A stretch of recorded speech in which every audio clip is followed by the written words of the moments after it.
출애굽기 33장은 황금송아지 사건에 대한 회개와 하나님의 대답 그리고 이스라엘의 반응이 나오고 있습니다. 이 과정을 통해서 잃어버린 은혜를 어떻게 회복하는지를 잘 보여주고 있습니다. 지금 이스라엘 백성들은 상당히 두려움에 사로잡혀 있습니다. 하나님의 진노는 멈추었고 잘못을 용서해달라고 빌었지만 하나님께서 아무 말씀이 없기 때문에 그렇습니다. 오랜 침묵 후에 하나님의 말씀이 주어지는데 그것이 1절에 보면 내가 아브라함과 이삭과 야곱에게 맹세하여 내 자손에게 주기로 한 그 땅으로 올라가라, 가나안 땅으로 가라는 말씀은 하시고 계십니다. 하지만 그것은 축복은 아니었습니다. 왜냐하면 이스라엘을 진멸하지 않기로 결정은 하였지만 그럼에도 불구하고 하나님께서 그들이 지은 죄에 대해서는 참을 수가 없다고 하나님의 진심을 말씀했기 때문에 그렇습니다. 그리고서 하나님이 충격적인 얘기를 하는데 하나님은 함께 가지 않겠다 이렇게 말씀하고 있습니다. 자, 이스라엘 백성들이 지금 바라는 게 무엇이었을까요? 그것은 빨리 이 광야 생활을 끝내고 젖과 꿀이 흐르는 가나안 땅에 들어가는 것이었습니다. 그들은 불안했고 조급했고 안달이 났습니다. 그래서 왜 빨리 들어가지 않는가? 그것이 그들이 갖고 있는 생각이었고 사람들에게 굉장히 파다하게 흘러갔습니다. 하나님이 어떻게 보시는가? 그것은 사실 별로 중요하게 생각하지 않았습니다. 가나안에 들어가는 게 언제 갈 거냐? 이것에 대한 것만 재촉하고 있었던 것이요. 그걸 아시고 하나님이 그렇게 가고 싶냐? 그러면 내가 약속했으니까 가긴 가라. 너희들끼리 가라. 마음대로 해봐라. 하지만 나는 안 가겠다. 이렇게 얘기를 했던 것이죠. 그럴 때에 몇몇 정신이 있고 깨어있던 사람들은 마음에 슬퍼하기 시작했습니다. 그리고 자신의 몸에서 장신구를 떼어버리고 몸을 단장하지 않았습니다. 백성들 중에서 장신구를 떼어버렸다는 것은 그들이 진심으로 회개했다는 그런 얘기가 되겠습니다.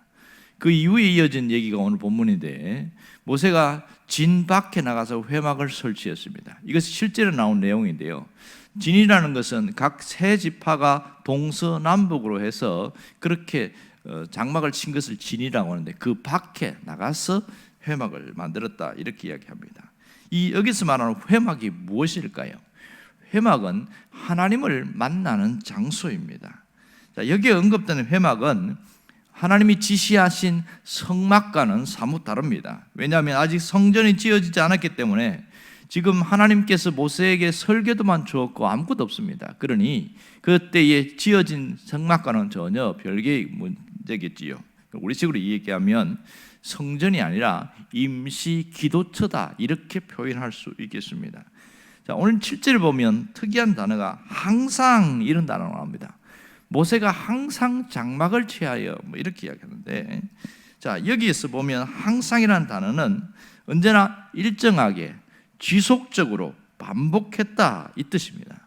모세는 이 하나님의 영광이 이스라엘에게 떠난 줄 알고 지속적이고 반복적으로 진 밖에 나가서 장막을 들고 나서 거기서 회막을 세웠다는 것을 알 수 있습니다.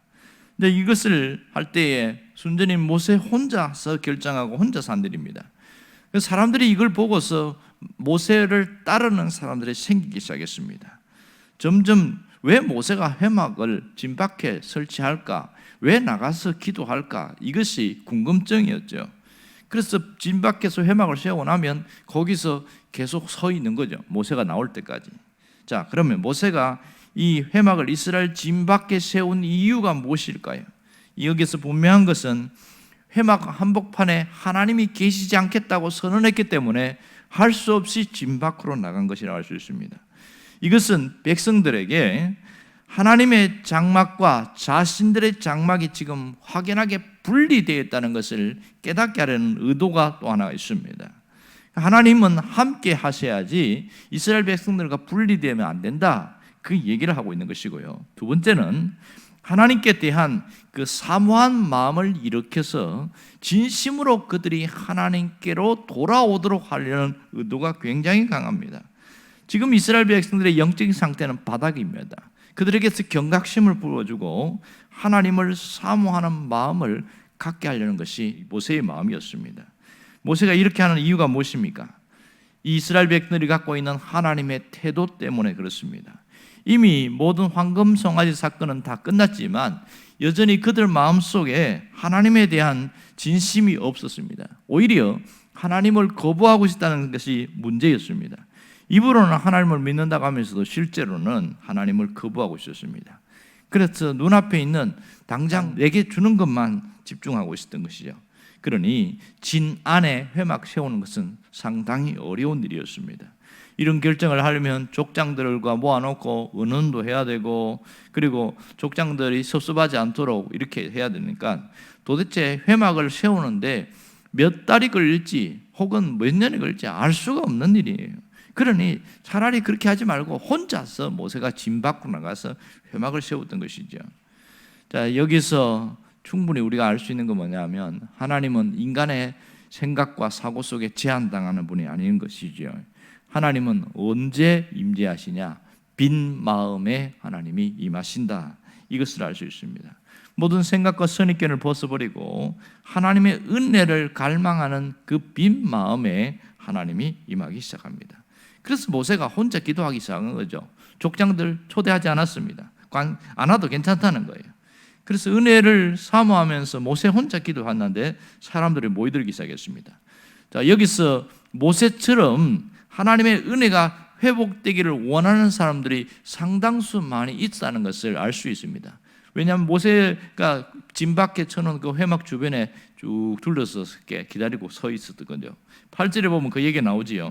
처음에는 혼자 시작했던 것인데 백성들이 그 다음에는 함께 참여하는 모습입니다. 진정으로 하나님의 은혜를 사모하는 사람들이 점점 많아지기 시작했다는 것이 놀라운 겁니다. 결국은 하나님의 은혜가 회복되는 시작은 어디서도 시작되냐? 죄를 자복하고 은혜를 사모하는 마음에서부터다. 이걸 알 수 있습니다.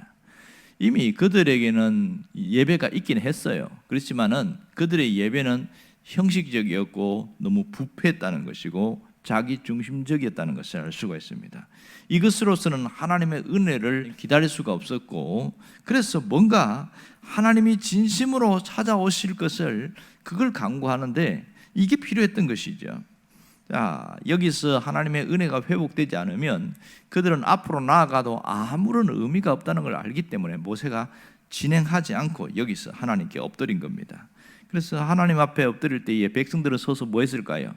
하나님, 진심으로 기도합니다. 모세의 기도를 들어주시고 우리의 기도를 들어주세요. 이것이 그들의 기도였을 겁니다. 정말 회복되기를 원하는 그 진심이 있었습니다.